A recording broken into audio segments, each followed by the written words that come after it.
ದಕ್ಷಿಣ ಕನ್ನಡ ಜಿಲ್ಲೆಯ ಬಂಟ್ವಾಳ ತಾಲೂಕಿನ ಕೇಂದ್ರ ಸ್ಥಾನ BC ರೋಡಿನ KSRTC ಬಸ್ ನಿಲ್ದಾಣದಲ್ಲಿ ಕಲ್ಲಡ್ಕದ ಪುಷ್ಪರಾಜ್ ಆಸ್ಪತ್ರೆಯಲ್ಲಿ ನರ್ಸಿಂಗ್ ಕೆಲಸ ಮಾಡುತ್ತಿದ್ದಂತಹ ಲಾವಣ್ಯ ಎನ್ನುವ ಹೆಣ್ಣುಮಗಳನ್ನು ಬರ್ಬರ ರೀತಿಯಲ್ಲಿ ಹತ್ಯೆ ಮಾಡಲಾಗಿದೆ. ಆ ಹತ್ಯೆಯನ್ನು ಆಕೆಯ ದೂರದ ಸಂಬಂಧಿ ಚೇತನ್ ಮಾಡಿದ್ದು ಸಾಬೀತಾಗಿದೆ.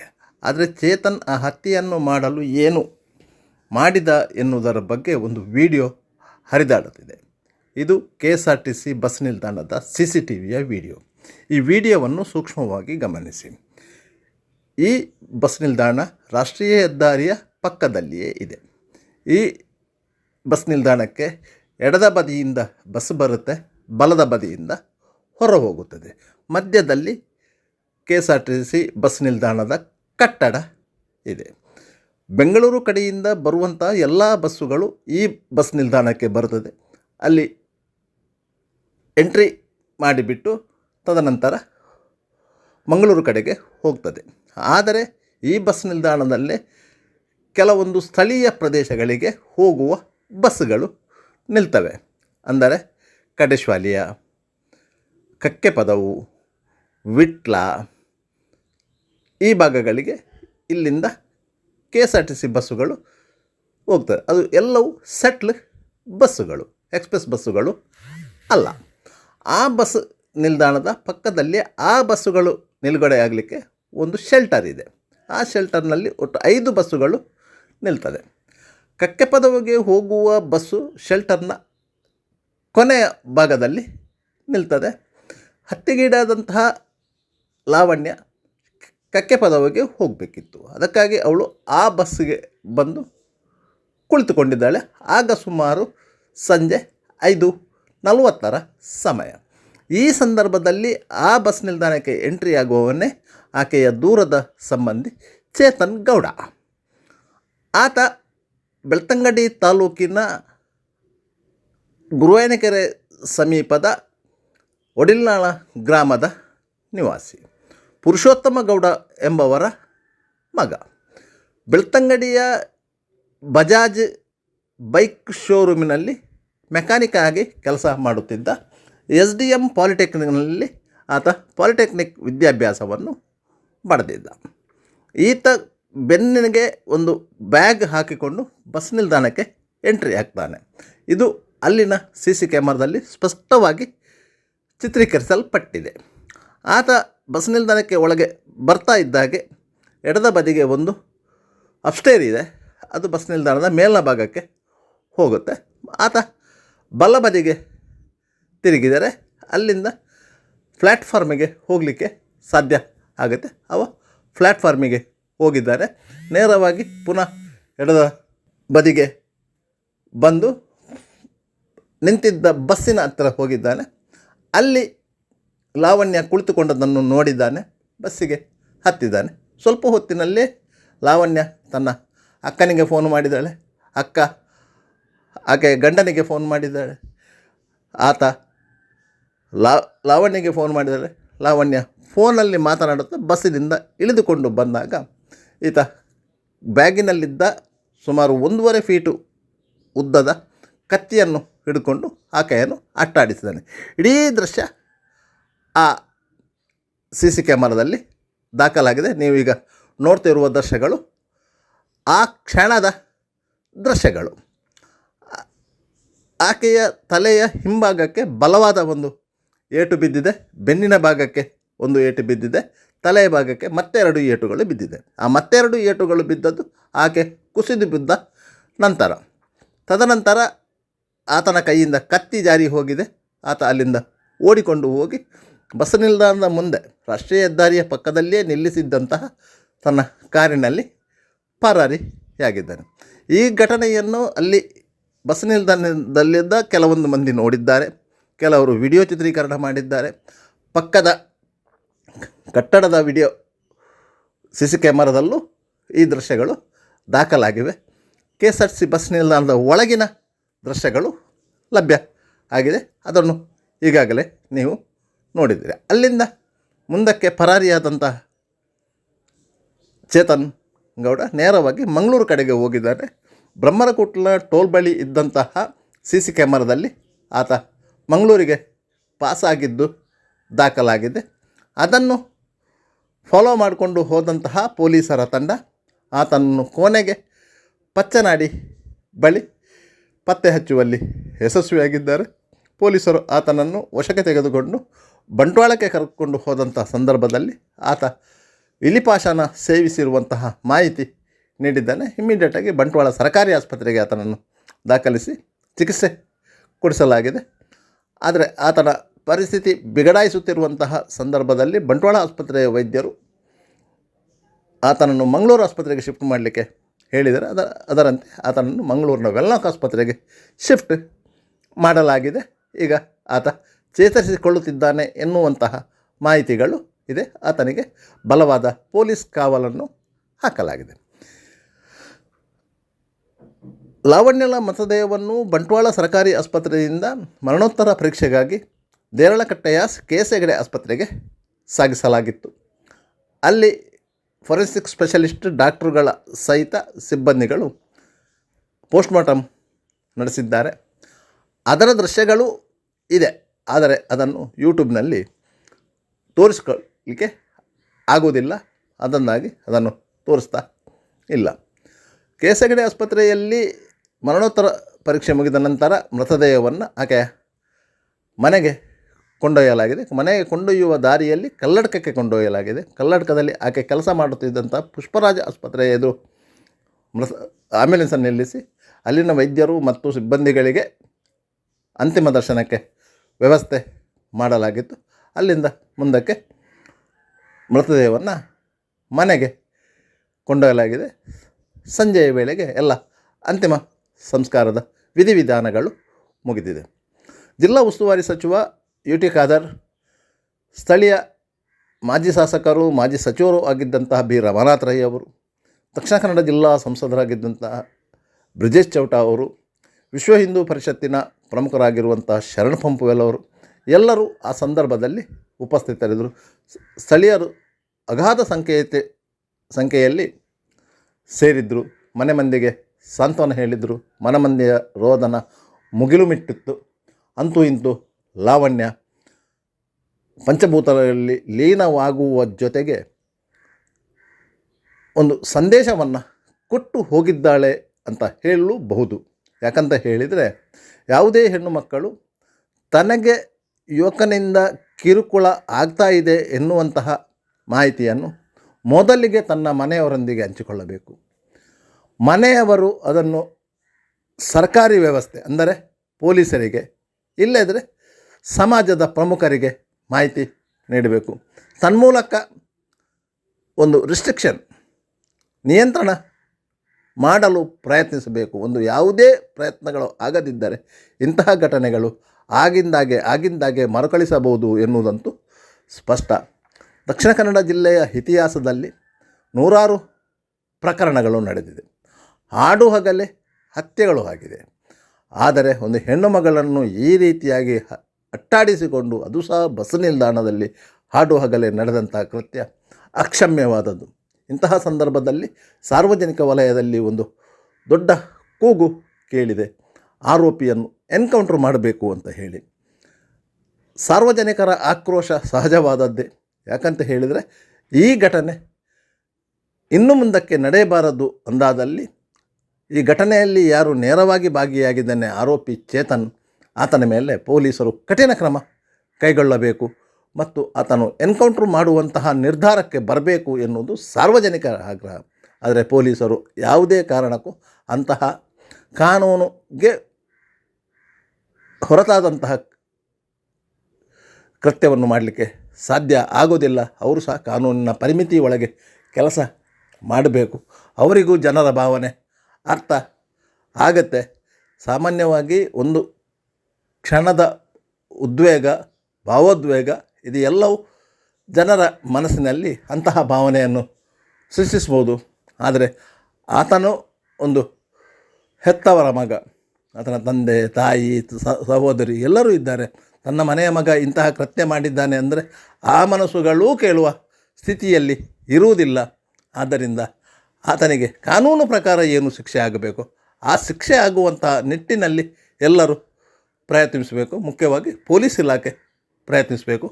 ಆತನ ಮೇಲೆ ಆದಷ್ಟು ಶೀಘ್ರವಾಗಿ ನ್ಯಾಯಾಲಯಕ್ಕೆ ಚಾರ್ಜ್ ಶೀಟ್ ಸಲ್ಲಿಸಬೇಕು. ತದನಂತರ ಆ ಪ್ರಕರಣ ಜಿಲ್ಲಾ ಸೆಷನ್ಸ್ ನ್ಯಾಯಾಲಯದಲ್ಲಿ ವಿಚಾರಣೆಗೆ ಬರುವಂತೆ ನೋಡಿಕೊಳ್ಳಬೇಕು. ಕೇವಲ ಒಂದು 6-7 ತಿಂಗಳ ಅಂತರದಲ್ಲಿ ಈ ಪ್ರಕರಣ ನ್ಯಾಯಾಲಯದಲ್ಲಿ ವಿಚಾರಣೆಗೆ ಬಂದರೆ ಮತ್ತು ಅಲ್ಲಿ ಇದ್ದಂತಹ ಸಾಕ್ಷ್ಯಗಳನ್ನು ನ್ಯಾಯಾಲಯ ಸೂಕ್ಷ್ಮವಾಗಿ ಗಮನಿಸಿದರೆ ಆರೋಪಿಗೆ ಜೀವಾವಧಿ ಅಥವಾ ಗಲ್ಲು ಶಿಕ್ಷೆ ಆಗುವಂಥ ಸಾಧ್ಯತೆಗಳಿವೆ. ಅಂತಹ ಶಿಕ್ಷೆಯಾದರೆ ಜನರಲ್ಲಿ ಒಂದು ರೀತಿಯ ನೆಮ್ಮದಿಯ ಭಾವನೆ, ರಕ್ಷಣೆಯ ಭಾವನೆ ಕ್ರಿಯೇಟ್ ಆಗುತ್ತೆ. ಯಾಕಂತ ಹೇಳಿದರೆ ಇಂತಹ ನೀಚ ಕೆಲಸ ಮಾಡಿದ್ದಂತಹ ಸಾರ್ವಜನಿಕವಾಗಿ ಭಯಭೀತಗೊಳಿಸುವಂತಹ ಕೃತ್ಯ ಮಾಡಿದಂತಹ ಚೇತನಿಗೆ ಅದೇ ಸರಿಯಾದ ಶಿಕ್ಷೆ ಖಂಡಿತ.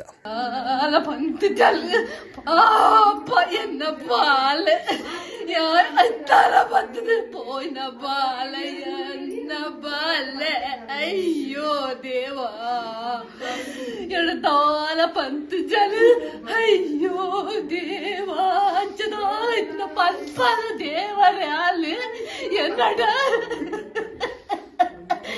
ಅಂಚಿನ ಬಾಲನೇ ಅತ್ತು ಆ ಬಾಲ ದಾಯ ದಿಕ್ಕದಲ್ಲ. ಅಯ್ಯೋ ದೇವ ಏನು ದಿಯರ ಬಲ್ಲಿ ಗೊತ್ತು ಜಿ ఏందే గుత్తు జీగాను విషయాల గుత్తు జాలు బాలే పంతు జాలు ఎండ ఇది ముట్ట పంతు జాలు బాలే ఈ బాలే ఆడే పోదు బుజి ఇంకోల అయినే బాయలేగు ఎన్న బాలే పూడ్చి పడ్డే వాళ్ళ బాలే అని పోపే ఇళ్ళ కుళ్ళుజి బాలే అని పండుదు బాలే ఇది ముట్ట ఏడలా పంతు జాలు ఇంచదు దాల ఉండు పండుదు అంచె ఎత్తుమెండ పంతులు ఇది మా ఇట్టెల్డల పంతులు అత్తిగదండ భారీ ఎత్తులేదు వాళ్ళు పంతులు ನಾವೇನಂಚ ಮಂತ್ರಿ ಎಂದು ಪಂತುಲ ಗೊತ್ತೇ ಇಜ್ಜಾದಿ ಪೊಡು ಏರ್ಲ ಪಂಡಿಜೀರು ಏನಾಡ ಪಂಡಿಜೀರತ ಈತ ಪದವಡಿತ್ತೇರು ಪುರಾಂಜನಗಳು ಮುಂಜಿ ಜಾವನೇರೆಂದ ಪಂಡಿಜೀರು ಎಂಡೆಲ್ಲ ಪಂಡಿಜೀರ ಎರಡೆಲ್ಲ ಪಂಡಿಜೀರು ಇಂಚಪುರ ಐತೆ ಬಾಲೆನ ಕಡಪುರ್ದೆ ಏನು ಬಾಲೆನ ಇಲ್ಲಲೇ ಕುಲ್ಲದ ಅಡ್ಡ ಗಂಜಿ ಗೊಡ್ದಾಂಡಗ ಸಾಗುದ್ವೆ ಇನ್ನ ಬಾಲೆಗೆ ಆತು ಗತಿ ಬದ್ ಇಜ್ಜಾಡು ಇನ್ನ ಬಾಡೆಗೆ ಉಂಡು ಹೇತಲ ಬೋಡ ಇನ್ನಾತು ಎನ್ನ ಬಾಲೆನ ಪೊಲೀಸ್ನವರು ಅವನನ್ನು ಅರೆಸ್ಟ್ ಮಾಡಿದ್ದಾರೆ ಆರೋಪಿಯನ್ನು. ಬಾಲೆ ತೊಂದು ಅಲ್ಲಿ ಆಯ್ನ ಕೆರ್ಕೊಂಡು ಎರಡು ಆಯ್ನ ಮುಜಿ ತುಂಡು ಮತ್ತೆ ವಾಡೋಡು ಇತ್ತೇನೆ ಬೈಯಡು ಇತ್ತೇನೆ ಇವತ್ನಾಲೆ ಆಯ್ನ ಒಳ್ಳೆ ವರ್ಷ ಅಯ್ಯ ಬರಡೆ ఆయన జిడాయని కడుపుగా బల వాస పోయినమా ಹೋಗಿತಾ పోయి బల నమ ಕೆರ್ಕಾಯನ ತುಂಬಲ್ಲಿ ಹೋದೆ ಪೊಲೀಸ್ ದಾಖಲೆ ಪೊಲೀಸ್ ದಾಖಲೆ ಇಚ್ಚಂಡಲ್ಲ ಎನ್ನ ಬಾಲಿನಂಚ ಪಂಪುನಗ ಏನು ಅಂಚ ಅಡ್ಡ ಭಕ್ತಿ ಚೀರತ್ತ ಎನ್ನ ಬಾಲೆಗ್ ಎನ್ನ ದೇವರು ಭೂತ ಮುಂಚಿಲ್ಲ ಇಚ್ಚ ಎಗ್ಳು ಭೂತಗನೇ ಭಗವಂತ ಭೂತಲ್ಲ ಇಚ್ಚನ್ ಎನ್ನ ಬಾಲೆ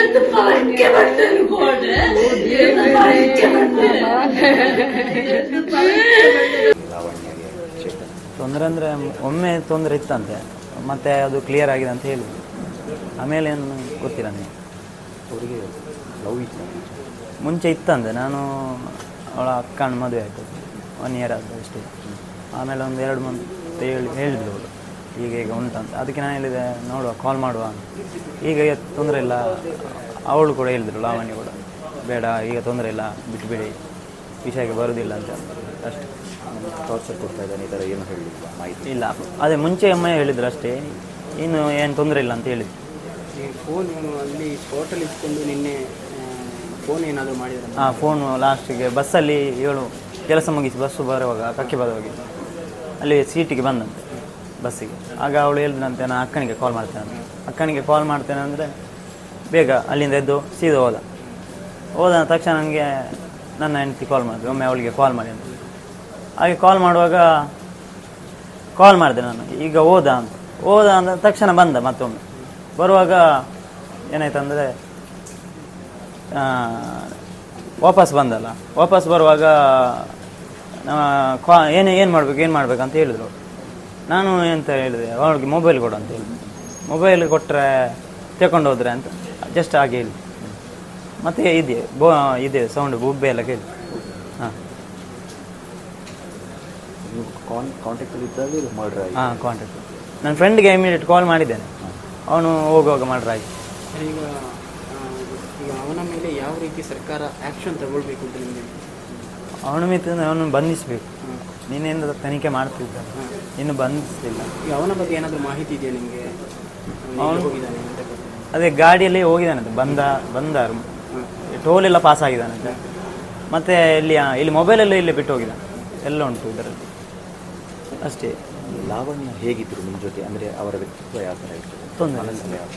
ತೊಂದರೆ ಇಲ್ಲ, ಕ್ಲೋಸ್ ಆಗಿದ್ರು, ಹೇಳ್ತಿದ್ರು. ಆದರೆ ಈ ವಿಷಯ ನಿನ್ನೆ ಒಂದು ಬೆಳಿಗ್ಗೆ ಕಾಲ್ ಮಾಡ್ತಿದ್ರು ಕೂಡ, ಟಾರ್ಚರ್ ಇದ್ದರೆ ಕಾಲ್ ಮಾಡ್ತಿದ್ರು ಸೇಫ್ ಆಗ್ತದೆ. ಮೂರು ಮುಖ.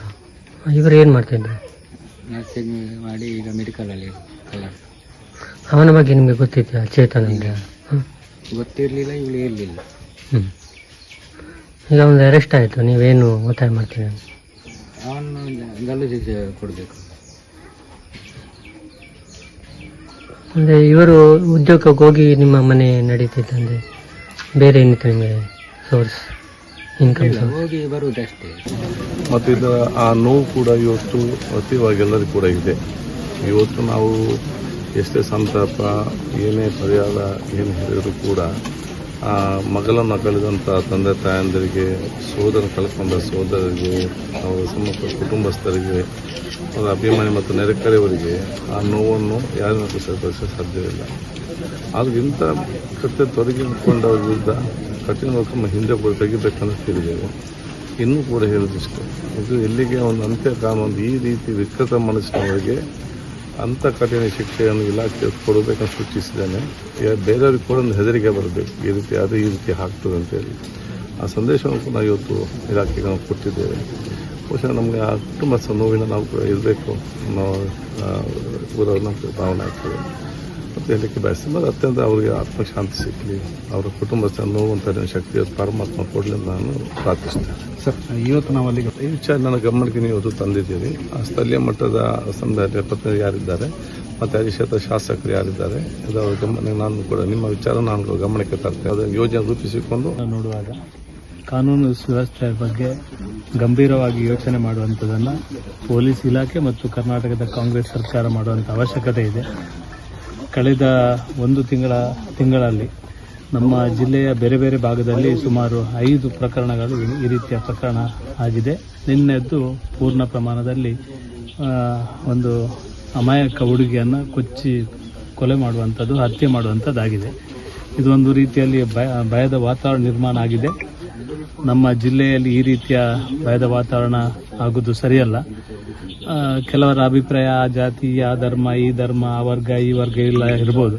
ಆದರೆ ನನ್ನ ಅನಿಸಿಕೆ, ನಮ್ಮ ಜಿಲ್ಲೆಯಲ್ಲಿ ಯಾವುದೇ ತಪ್ಪಾದರೂ ಅದು ತಪ್ಪೇ, ಅದನ್ನು ಸರಿ ಅಂತ ಹೇಳಲಿಕ್ಕೆ ಆಗುವುದಿಲ್ಲ. ಇವತ್ತು ನಿನ್ನೆ ಏನು ಘಟನೆ ಆಗಿದೆ ಅದು 100ಕ್ಕೆ 100% ಮನುಷ್ಯ ಒಪ್ಪುವಂಥ ಸಂಗತಿ ಅಲ್ಲ.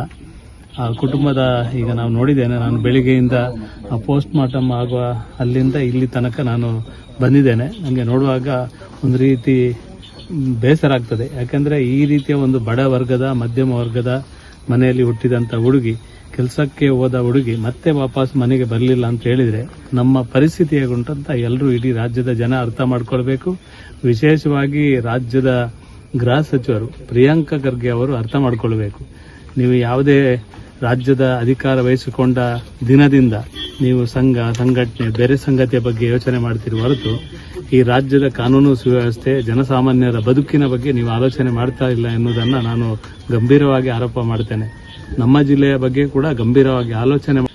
ಪ್ರತಿ ಸಲ ನಾವು ಹಿಂದೆ ಕೂಡ ಈ ರೀತಿಯ ಘಟನೆ ಆದಾಗ ಪೊಲೀಸ್ ಇಲಾಖೆ ಗಂಭೀರವಾಗಿ ಯೋಚನೆ ಮಾಡಬೇಕು, ಕಾನೂನು ಸುವ್ಯವಸ್ಥೆ ಬಗ್ಗೆ ಕಟ್ಟುನಿಟ್ಟಿನ ಕ್ರಮ ತಗೊಳ್ಬೇಕು ಅಂತ ನಾವು ಆಗ್ರಹವನ್ನು ಮಾಡಿದ್ದೆವು.